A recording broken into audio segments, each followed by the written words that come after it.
వాస్తవానికి ఏ ప్రభుత్వానికైనా విద్య, వైద్యమే ప్రథమ ప్రియారిటీ కావాలి. విద్య, వైద్యం. తర్వాత అయితే దేని మీదైనా దృష్టి పెట్టాలి. కానీ ఇప్పుడు విద్యా, వైద్యం అంతా ప్రైవేటోళ్ళ చేతిలోనే క్వాలిటీ ఉంటుందని చెప్పి నమ్మే ప్రభుత్వాలు నడుస్తూ ఉన్నాయి. దురదృష్టకరం. అండ్ ఈరోజు ఒక ప్రధాన పత్రికలో వచ్చిన వార్త నన్నైతే విస్మయానికి గురి చేసింది. 2026-27 ఆర్థిక సంవత్సరానికి ఆసుపత్రుల నిర్వహణ కోసం ఒక 34 కోట్లు, అత్యవసరంగా చిన్న చిన్న మరమ్మతులు చేయడానికి ఒక 17 కోట్ల చొప్పున మొత్తం 51 కోట్ల బడ్జెట్ మంజూరు చేయాలని వైద్య శాఖ ప్రభుత్వాన్ని కోరిందట.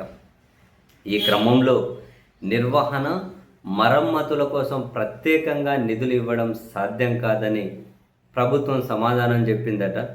ఆసుపత్రి అభివృద్ధి సొసైటీ, ఆరోగ్యశ్రీ నిధులు ఏవైతే ఉంటాయో దాని నుంచి నిర్వహణ, మరమ్మతుల ఖర్చును సర్దుబాటు చేసుకోవాలని ఉచిత సలహా ఇచ్చిందట.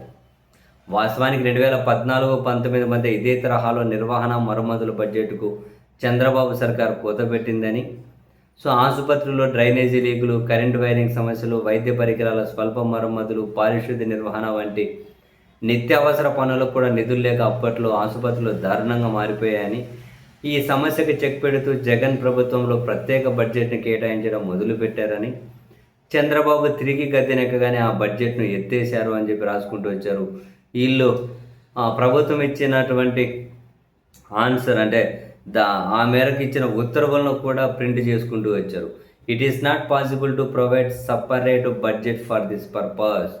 వైద్య ఆరోగ్య శాఖ ప్రభుత్వాన్ని కోరితే ప్రత్యేకంగా ఇవ్వడం కుదరదు అని చెప్పి రిప్లై ఇచ్చారట. అండ్ సూపరింటెండెంట్లు గగ్గోలు పెడుతూ ఉన్నారు అని చెప్పి కానీ ప్రత్యేకంగా అందులో మరో సబ్ హెడింగ్ పెట్టి రాసుకుంటూ వచ్చారు. బోధన ఆసుపత్రుల నిర్వహణ, మరమ్మతులకు ఆరోగ్యశ్రీ నిధులు వాడుకోమని ప్రభుత్వం సలహా ఇచ్చి చేతులు దులిపేసుకోవడంతో సూపరింటెండెంట్లు గగ్గోలు పెడుతున్నారట.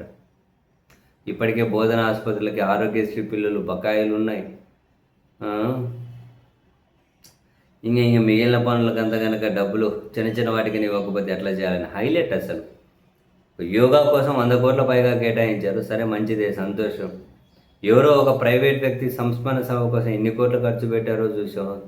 సరే, జరుపుకొని అని ఇంకా పాలకులు ఎక్కి దిగితే ప్రత్యేక హెలికాప్టర్లు, విమానాలే వాడుతూ ఉన్నారు. ఎంత న్యాయవాదులకు ఎన్ని కోట్లు ఇస్తూ ఉన్నారు. చెల్విడిగా డబ్బులు అయితే ఖర్చు అయిపోతూ ఉంది కదా.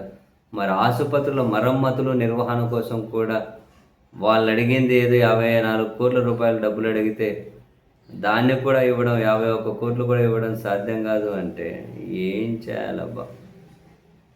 51 కోట్లు ఇవ్వమంటే అది ఇవ్వలేమని అడిగితే ఎట్లయితుంది?